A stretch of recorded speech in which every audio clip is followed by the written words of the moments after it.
O ministro do Supremo Tribunal Federal, Nunes Marques, respondendo a duas ações que tramitam lá no Supremo, defende em plenário a votação da suspensão do X no Brasil. Reportagem de Pedro Teixeira. Na decisão, Nunes Marques afirma que o tema é sensível e com repercussão social e, por isso, defende que o caso seja analisado pelo plenário do Supremo. O ministro também deu prazo de 5 dias para que a Advocacia Geral da União e a Procuradoria-Geral da República se manifestem sobre a suspensão do X. O despacho responde a duas ações no STF. O Partido Novo contesta a decisão de derrubar a rede social. A outra, da Ordem dos Advogados do Brasil, questiona especificamente a multa de R$50 mil para todas as pessoas no Brasil que furarem o bloqueio usando meios tecnológicos como o VPN. Esse é o ponto considerado o mais frágil da decisão de Moraes, segundo apurou a CNN. Isso porque uma ala do STF vê a proibição como algo impossível de ser fiscalizado. Na votação da primeira turma, que referendou o banimento do X, o ministro Luiz Fux já havia apontado para o mesmo aspecto.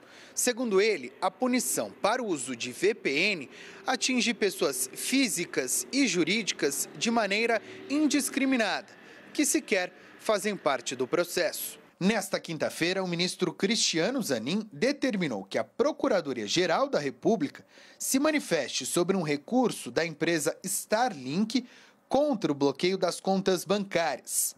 Outros recursos já haviam sido rejeitados por Zanin. A empresa de conexão de internet via satélite alega ser uma companhia distinta do X e, por isso, não pode ser punida no processo que envolve a rede social de Elon Musk. Multada por Moraes após se recusar a cumprir as ordens do ministro determinando a derrubada de perfis, motivo que levou ao congelamento dos ativos da Starlink. O impasse culminou na retirada do representante legal do X, segundo Musk, por questão de segurança. Em mais um embate, o jornal americano Wall Street Journal revelou nesta quinta que a SpaceX, empresa de Elon Musk, decidiu retirar funcionários do Brasil. Em um e-mail, no final da semana passada, a presidente da SpaceX também aconselhou os funcionários a não viajarem ao Brasil a trabalho ou lazer. Oscar Vilhena, a Starlink, essa empresa de internet por satélite, recuou da sua posição inicial, bloqueou o X e a gente vê a questão indo a plenário. Desenha-se uma possível acomodação ou eu estou criando uma falsa correlação? Olha, eu acho que desenha-se algo muito positivo. De fato, é uma decisão relevante, é uma decisão que afeta usuários no Brasil todo. A mim sempre pareceu uma decisão sensata, porque você não pode ter uma empresa atuando de maneira tão sistêmica no Brasil sem uma representação. Isso está determinado pelo Código Civil, uma coisa razoavelmente, eu diria, consensual. Então, a punição a X me parece adequada. Agora, isso tem repercussões. E é isso que, em alguma medida, tanto o ministro Fux colocou, quanto agora está sendo colocado pelo ministro Cássio Nunes. Não há nenhum mal, você sabe que eu há anos venho defendendo, o excesso de monocracia é ruim para o Supremo. É fundamental que essas questões mais complexas sejam decididas pelo plenário e, preferencialmente, pelo plenário presencial, para que as pessoas possam discutir, possa se chegar àquilo que é a decisão da corte, não de um só ministro. Então, eu acho que nós estamos caminhando, sim, e provavelmente pela manutenção da suspensão da empresa X do Brasil, mas também com uma suspensão, ou seja, com o afastamento desta parte da decisão do ministro Alexandre de Moraes, que pune aqueles que usam, por exemplo, o VPN para acessar. Porque essas pessoas, na realidade, não podem ser punidas por uma prática que eles não estão cometendo crime, não estão cometendo nenhum tipo de ilegalidade. Eles querem acessar informação informação ao redor do mundo, e é muito razoável que o queiram fazer. E não me parece adequado que o ministro Supremo possa impedir essas pessoas de usarem essa tecnologia. Daniel. William, hoje estava conversando com um embaixador aqui em Brasília de um país do mundo desenvolvido, da OCDE, e, obviamente, conversamos sobre essa situação do X. E ele dizia uma coisa que era o seguinte: a América Latina é um país onde você tem um ditador de esquerda que muda a data do Natal. Em outro país mais ao sul, o presidente diz se aconselhar com os espíritos de seus cachorros. E no outro país você tem o bloqueio do X. E isso, para quem não entendeu os meandros da decisão judicial, legítima, justa ou não, soa como um absurdo e como uma insegurança jurídica para quem só tomou conhecimento do outro lado do mundo da retirada do X. Me parece que esse sentimento já começa a ser captado por muita gente no governo, no STF e por toda a sociedade, a insegurança jurídica que isso traz. Um ponto de flexibilização tende a ser essa questão do VPN, de você levantar pelo menos a multa que, afinal de contas, é muito difícil de cumprir. Agora, tem um ponto ali que é o procedimento, levar a plenário essa discussão, porque o que Alexandre de Moraes fez até agora foi se preservar do plenário com um ambiente controlado ali da primeira turma, onde ele sabia que não encontraria grande divergência. No plenário, talvez ele continue, muito provavelmente ele vai continuar ganhando, mas ele talvez não continue ganhando por unanimidade e será exposto em sua argumentação para milhões de pessoas que vão acompanhar esse caso na TV Justiça. Então, o custo é ainda maior. William, o que é interessante ali da decisão do ministro Cássio, além disso que o professor disse, o que o Daniel disseram, sobre submeter a toda a composição do Supremo Tribunal Federal, e não apenas a primeira turma, 5 ministros, né, e a comissão que ele preside, né, o colegiado, ouvir o governo, né, e a Procuradoria-Geral da República. Evidentemente que dá para a gente prever que a posição da Procuradoria-Geral da República, como tem sido de acompanhar o ministro Alexandre de Moraes, não à toa o ministro Alexandre de Moraes participou da nomeação, sugerindo o nome do Paulo Gonet, mas, e o governo também deve acompanhar na suspensão do X. Agora, na questão do VPN, vai ser muito interessante acompanhar, principalmente como que o Poder Executivo vai lidar com isso, né? Porque é o ponto onde pode haver, de alguma maneira, alguma acomodação. E o que o governo Lula pensa sobre isso, a gente vai saber. Eu queria ir nessa linha que você está sugerindo, Oscar. A questão da Starlink talvez tenha sido a que piores repercussões causou no mundo empresarial entre os investidores lá fora. Trata-se, afinal, do congelamento de bens financeiros de uma empresa que opera no Brasil com outro CNPJ. Então, eu aprendi, fiz a lição de casa, desconsiderar essa personalidade jurídica está previsto na nossa jurisprudência, mas há um devido processo a ser seguido. E essa decisão arrepiou o mundo lá fora, com muita, muita força. Desenha-se aí, talvez, uma solução? Você seria capaz de antever? Não, antever, né? Nunca antevejo, né?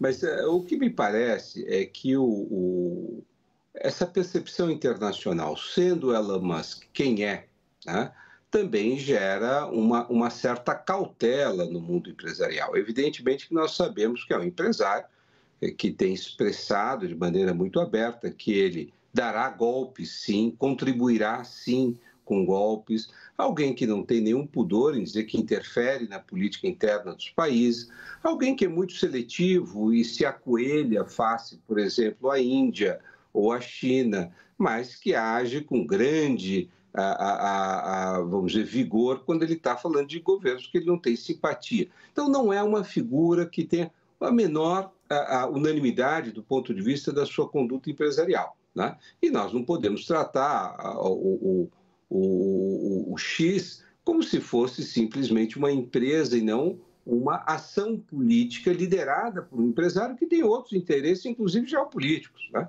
O próprio Financial Times publicou uma matéria muito contundente a respeito dos interesses geopolíticos, inclusive da Starlink, né? Então, a coisa é muito complexa, há uma preocupação por parte de muitos países democráticos com o modo como esse conjunto de empresas se mobiliza, sendo o X quase que uma expressão vocal dessas outras empresas, mas os interesses estão, de fato, com essas empresas, interesses militares, interesses geopolíticos, né? Então, eu acho que a questão é mais complexa. Eu acho que a imagem do Brasil é evidente, que há críticas, e é natural que assim seja, mas eu acho que, tendo em vista a figura do Musk, o Brasil está se colocando, quer dizer, o Supremo Tribunal Federal não sai arranhado. E sobre a questão da pertinência ou não de uma empresa funcionar no Brasil sem a menor, você imagina uma ação trabalhista, uma ação tributária, uma ação de responsabilidade por dano, você não tem representação. Então, é realmente uma afronta à legalidade do país. Então, essa coisa da segurança jurídica a gente precisa dizer com muita clareza. Não é só inseguro jurídico quando o empresário fica magoado. Inseguro é quando alguém tenta agir fora da lei e afronta a lei. Isso também gera insegurança jurídica. A questão da desconsideração da personalidade jurídica, né?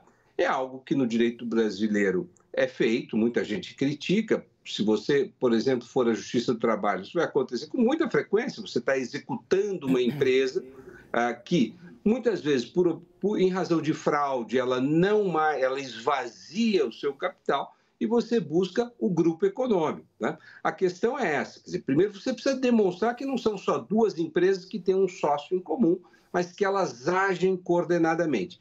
Nesse sentido, a Starlink deu uma deixa, porque quando ela confronta a decisão do Supremo num primeiro momento, vocalizado pelo próprio Musk, ela demonstrou que eles estavam funcionando coordenadamente, né? Depois volta-se atrás. Então, quer dizer, acho que há uma clareza de que é um grupo que age coordenadamente em vista dos seus interesses estratégicos.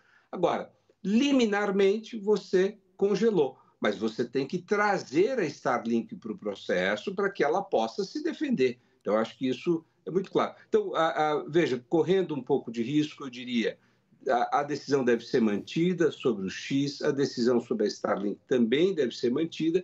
Eu acho que a decisão sobre o VPN deve ser derrubada e entendo que é correto que ela seja derrubada. Daniel está me pedindo a palavra. Não, eu só ia dizer rapidamente que foi entendido como uma piscadela a postura da Starlink, que num primeiro momento tinha dito à Anatel informalmente que não ia cumprir a decisão, não ia tirar o X, né, do ar. E hoje a Anatel acabou informando ao Supremo que sim, a Starlink cumpriu. Então foi entendido ali como uma primeira disposição de dialogar. É isso aí. Estou de pleno acordo com o Daniel. Caio, o Oscar Vilhena se referiu a uma descrição que o Financial Times fez do empresário Elon Musk.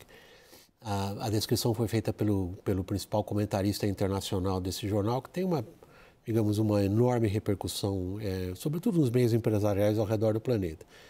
E a descrição, ela chama atenção porque ela diz o seguinte: vocês ficam olhando muito para o X, mas essa não é a força do Elon Musk. A força verdadeira do Elon Musk está em dois setores de alta tecnologia nos quais ele atua com grande sucesso: exploração espacial, leia-se mísseis, e eletrificação, leia-se transição energética. Então, são dois pontos nevrálgicos para o Brasil: transição energética e exploração espacial e mísseis. Em que medida, por exemplo, o nosso Ministério da Defesa está interessado num acordo rápido com a Starlink? Completamente interessado, William.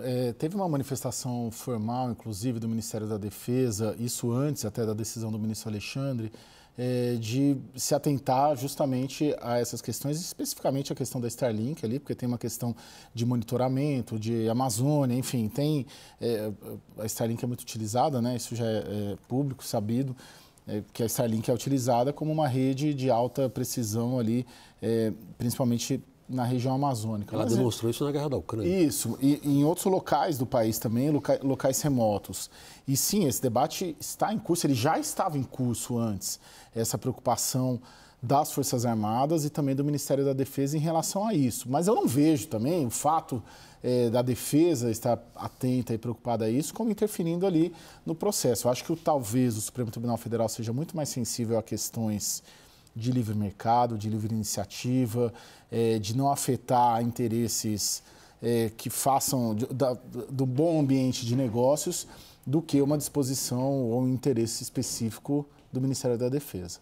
Oscar, por último, para a gente arredondar essa parte da nossa conversa hoje, há uma preocupação severa do ponto de vista público com a imagem do Supremo Tribunal Federal. E você, entre outros autores na academia, tem reiterado um princípio básico: a legitimidade vem de autoridade. Se a autoridade não lhe é conferida a uma instituição, uma instância como o Supremo, o que sofre é a legitimidade dessa instância, dessa instituição. É onde estamos com o STF? Sem dúvida nenhuma. Acho que são duas questões aqui, né, William, para a gente ter um dado comparado com outros países. Nós sobrecarregamos o judiciário brasileiro. Nós temos uma Constituição muito ampla, que toca em muitos assuntos. Qualquer assunto nacional de mínima relevância tem repercussão constitucional. E centralizamos muito o poder no Supremo Tribunal Federal. Até aí, não é uma responsabilidade do Supremo. O que eu acho que é uma falha do Supremo é não ter estabelecido mecanismos para se proteger e critérios mais claros e objetivos para suas decisões. Então, o que acontece? Muitas vezes nós começamos, e corretamente, a perceber que há uma certa subjetividade na tomada de algumas decisões, a eletividade, seletividade dos casos que vão aceitar ou não vão aceitar. Então, eu acho que o Supremo, ainda mais num momento de muita polarização, onde ele será necessário, quer dizer, nós vamos ter eleições complicadas nos próximos anos, há um setor da sociedade brasileira que tem demonstrado uma certa, vamos dizer, afrontividade às instituições e à Constituição.